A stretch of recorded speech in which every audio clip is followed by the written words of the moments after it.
मसीहा आदरणीय लालू प्रसाद यादव जी को मैं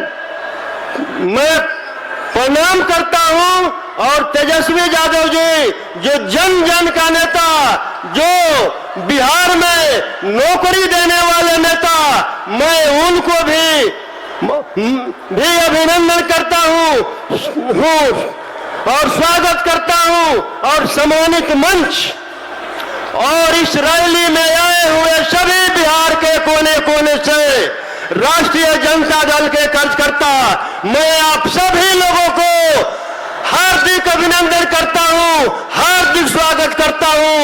साथियों, आज बिहार में तेजस्वी यादव जी का मतलब बिहार में नौकरी, तेजस्वी यादव जी का मतलब शिक्षा, तेजस्वी यादव जी का मतलब स्वास्थ्य, तेजस्वी यादव जी का मतलब बिहार में विकास।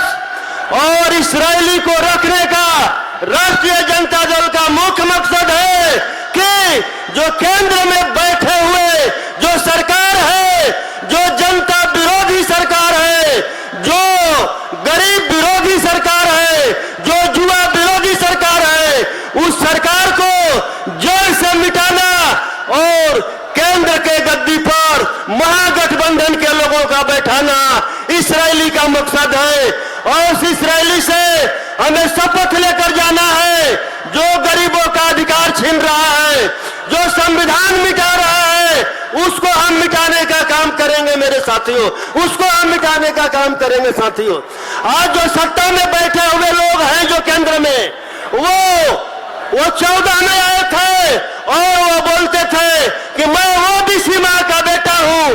मैं उनसे पूछना चाहता हूं, अगर आप ओबीसी मां का बेटा है तो मंडल आयोग का अभी 40 सिफारिश में से 2 सिफारिश लागू हुआ है। आप 38 का 38 आप सिफारिश लागू कर दीजिए, हम विश्वास कर लेंगे कि आप ओबीसी मां का बेटा है। लेकिन आप ओबीसी मां का बेटा नहीं है, आप नकली ओबीसी हैं, आप नकली ओबीसी हैं, क्योंकि आपने लेटरल एंट्री के द्वारा आपने 400 संयुक्त सचिव बनाकर ये साबित कर दिया है उसमें एक भी ओबीसी एससी एसटी के लोग नहीं है। आपने साबित कर दिया है कि आप असली ओबीसी नहीं है, आप नकली ओबीसी हैं। और आपको आने वाला चुनाव में देश के असली ओबीसी देश से उखाड़ फेंकने का काम करेगा मेरे साथी,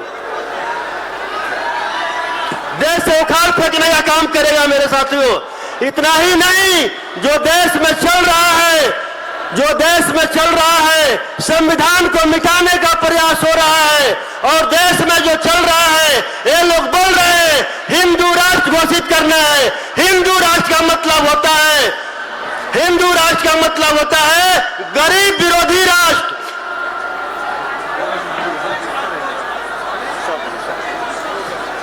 हिंदू राष्ट्र का मतलब होता है गरीब विरोधी राष्ट्र, मतलब संविधान नहीं रहेगा और संविधान हटा करके मनुस्मृति लागू हो जाएगा, उसी राष्ट्र को हिंदू राष्ट्र कहते हैं।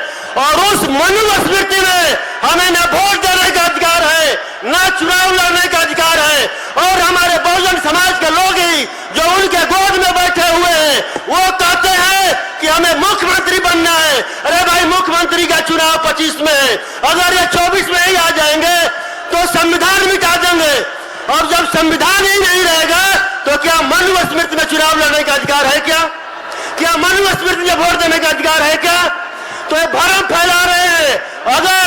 अगर 2025 में अगर बहुजन समाज के लोगों को मुख्यमंत्री बनना है और जनप्रतिनिधि बनना है तो 24 के चुनाव में ही केंद्र में बैठे मनुवादी और समाजवादी सरकार को उखाड़ फेंकना पड़ेगा, मिटाना पड़ेगा, तभी बहुजन समाज के लोग 2025 में जनप्रतिनिधि बन सकते हैं मेरे साथियों, जनप्रतिनिधि बन सकते हैं साथियों।